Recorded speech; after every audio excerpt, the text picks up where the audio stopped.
Hey guys, welcome back to my channel. So today I'm covering 9-Day Fiance the Other Way, Season 2, Episode 6. I am sure we're on the right episode. I realized where I screwed up. We are on Episode 6.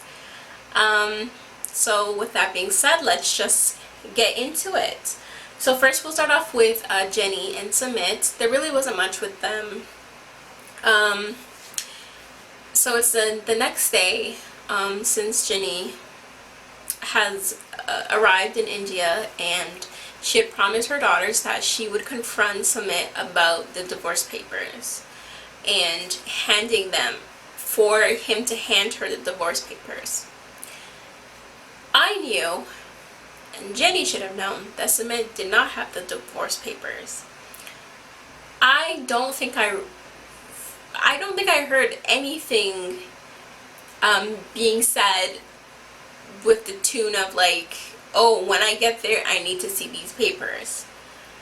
I know that if she's planning on staying there long term, she needs to get married, so he needs to be divorced. I know they discussed that, but I didn't expect him to have these papers, especially because it's not final and she knows that he still hasn't paid for it. So what would he present her with? So Sumit and myself are both annoyed at Jenny because she keeps bringing it up, and Sumit agrees that, okay, fine, you know what we're gonna do? I'm gonna take you down to the courthouse and I'm gonna show you the process of what it takes to get some kind of like evidence or proof of this. And she agrees, so we'll see you there. I think because Sumit lied, I can understand why Jenny might be like, I'm not too sure if I can take your word for it, but like a little bit of research, talking to some people, maybe will put her at ease. But that's all with them. So next we have Armando and Kenneth. So I didn't know, but Armando's daughter is familiar with Kenneth, and I guess she had met him at one occasion, because she was saying that she likes him because he brings her toys, and you know, that's how kids stay. They stay just mooching off of you and liking you for what you do for them. And he tells his daughter that, hey, we're gonna go and live with Kenneth, and she's very happy, and that was very nice to see. So Armando is also getting ready to pack his stuff to go, I guess, get himself and his daughter's things settled in the apartment, and then about a week later him and Kenneth will come back to pick up Hannah, his daughter. So obviously the family is sad. His sister and mother are both sad, because not because they're like losing a son, but just for the sake that like he is moving away when he usually lives on their compound. And what I didn't appreciate is that Armando's father was not there to send him off.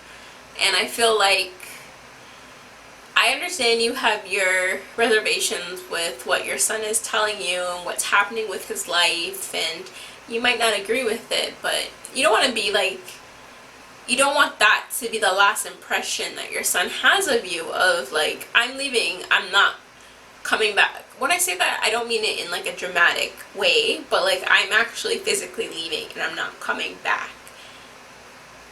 Can we say goodbye? Hopefully when they come back again, I hope his father is there to say goodbye to him, but like, I also don't want to be I don't want the last time that we had a discussion, I didn't even have the nerve to say goodbye to you. Even if I was saying in a stank ass way and be like, bye, whatever. You still saw my face before you left. So I didn't appreciate that. Kenneth is driving down from Florida to Mexico, which will take him about 4 days. So you kind of see him on his journey getting there, and him just not discovering, but visiting many places in the States. So that's kind of all you see with him. So next we have Ariela and Binyam. So Ariela arrives in Ethiopia, and she was met with Binyam very happy to see him. She's happy to see him, but she's also sad because seeing him means that she's leaving her life in America, and I'm very happy her mom is there with her because at least she has like a piece of her family with her where it's not just like cold turkey. So she's very happy, and Binyam's job was to get an apartment for them to settle in, and they meet, and her mother was very, very nice and liked him from the start just because of the way that he interacted with her daughter. So when I found out the mother wasn't staying, I was like, okay, you know, maybe you just want to get settled in. Cool. And they dropped the mom off at this hotel. So I'm like, oh, mom's living life. The mom's has the basic amenities that she has in America, so she's okay. So then when they Binyam takes Ariela to their apartment, and when he pulled up at the apartment, it reminded me of when Ji-Hoon and Devin pulled up at the apartment. I was like, what's that? It looked like an alleyway. It looked like where you would go and maybe dump things in. The way he was walking up to, I guess it was some kind of gate.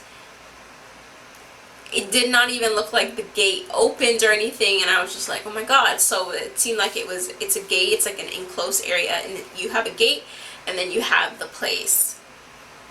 So what he rented was a studio apartment, which maybe based on money wise that he couldn't afford anything bigger, but already starting a family in a studio apartment, you've already technically outgrown this apartment.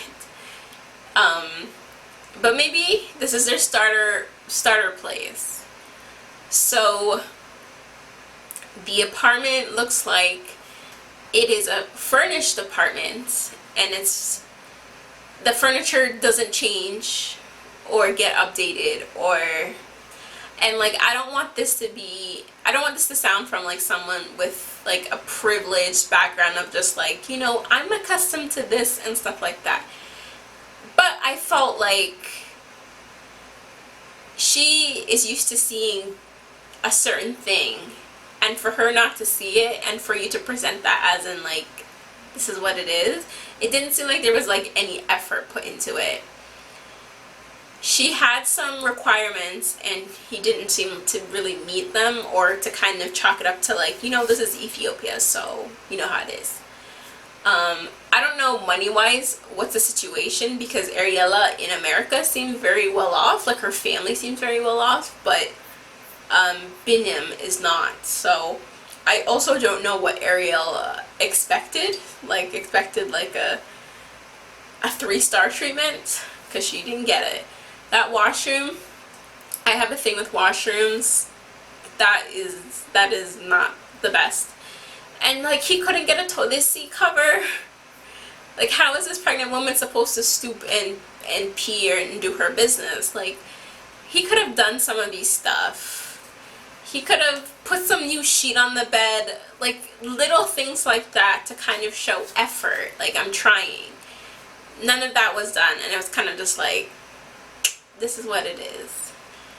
So Ariela's gonna have to show her mom her living conditions, and as you saw in the last preview, the preview for the next episode, Ariela's mom is not too happy. And if I was Ariela's mother, I wouldn't be happy either, because like that was just like, no.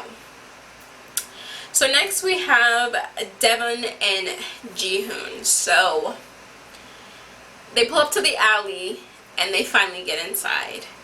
The apartment is not that bad where I thought it would be like dirty and run down. Like, it looks relatively clean, but one of the things is that, one, it's very small, and two, Devin stated that it wasn't advertised like it was on Airbnb or whatever she got it. So she got duped, basically.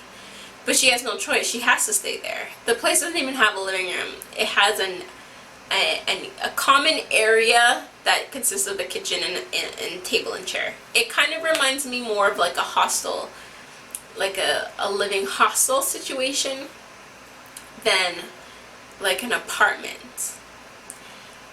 It did have 2 bedrooms, which was good, but like I guess that's the only thing that was good about it. Even Ji-Hoon's parents were like, what the hell is this? And everything, like, these people don't communicate. I don't understand this, because if I don't know this area, I don't know what's like your country, and I'm telling you, I'm gonna rent this apartment, I'm gonna show you the apartment, even if the pictures are wrong, I'm going to show you what I'm seeing. You live in this city. Like, for example, in my city, if you told me a specific area, I could advise you as to like whether it's nice to live there, whether it's a high crime rate, whether it's suburbs. I can inform you about that because I live here. Even if you get duped on like what the apartment looks like inside, and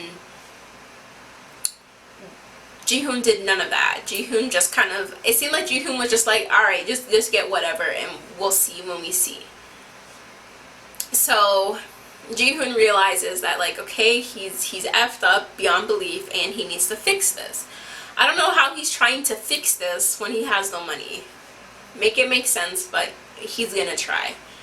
So he's trying to figure out like, okay, what should I do? And like, I have to get an apartment and all this stuff, which I'm like, why are you talking about this stuff now when they're already here? So I don't know what he's expecting to happen. So you can already tell that Devin and Ji-Hoon's relationship is strained, because it's just like, what the F? I have these 2 kids, I've left my life behind in America to come here, and nothing is done, ready, or like you couldn't have said anything about this apartment or this area and stuff like this. So Ji-Hoon leaves and comes back, and they get into this big fight, and I didn't really understand the fight per se, because, well, I understood Devin's side of it, of just like, this is unacceptable, they need to find another place to live.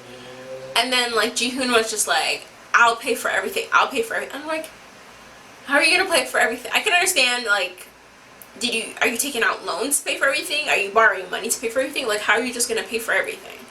And that's what he kept saying, like, I'll pay for everything, I'll pay for everything. And we left off with Devin saying like, you pay for whatever you want to pay, but when my mom leaves, I'm leaving with her. So that's kind of it with their story. But Ji-Hoon is dumb. Ji-Hoon needs to get his act together, for like, he's a man with 2 kids.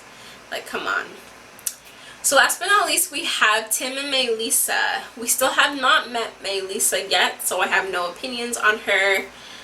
He's packing up to leave to Colombia. He's going to be going there with his mother and his mother's best friend to kind of get them settled in.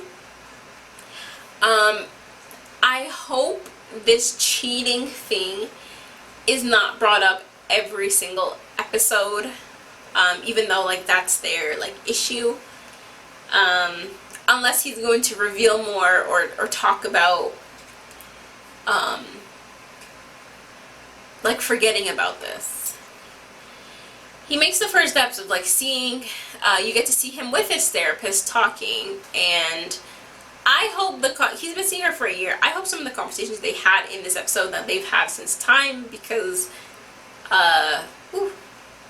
focus. Yeah, so that would have been sad if they never like talked about cheating and how they feel about each other. You learn that Tim has one foot out the door because he's not really giving up everything. I think he still has his job, but he still has his home. He has not like sold it or given it up. So it's kind of like he has plan B in his back pocket, it's always a good thing to have plan B. But it also shows that you're kind of not hoping, but there's a possibility it might not work, and the possibility is maybe higher than what you might think it is. So yeah, that happens. He also admits that they don't say I love you to each other due to the cheating and him feeling guilty and stuff like this. I don't know how long the cheating has happened since, from the cheating to him moving, but I feel like within the beginning of him being there, if they do not make this work, he needs to leave. Tim's mother makes Melissa seem a little bit like a control freak, but we'll see how it is when they're in person, and we'll see all of the like nice things that his friend said about Melissa. We'll see if that is true when they meet, but I don't feel like he's 100% confident that this relationship could work. I feel like he's kind of just like, I'm gonna go there, I'm gonna see, and then like it is what it is type of thing. And sometimes I feel like making it work is like an option. It's not like a priority. It's like, oh, we could make it work, we could not make it work, it's whatever. When I think you should be going in there going like, I'm gonna win her back, she's gonna be my girl, we're gonna get married and we're gonna do this stuff. So we'll see what happens with them. I saw the preview of Brittany and Yazin. It seems like there's always so much drama. They're not getting married, so we already know the ending of their story. But with that being said, this is my recap of 90 Day Fiance, The Other Way, Season 2, Episode 6. Don't forget to like, comment, and subscribe. Thanks for watching.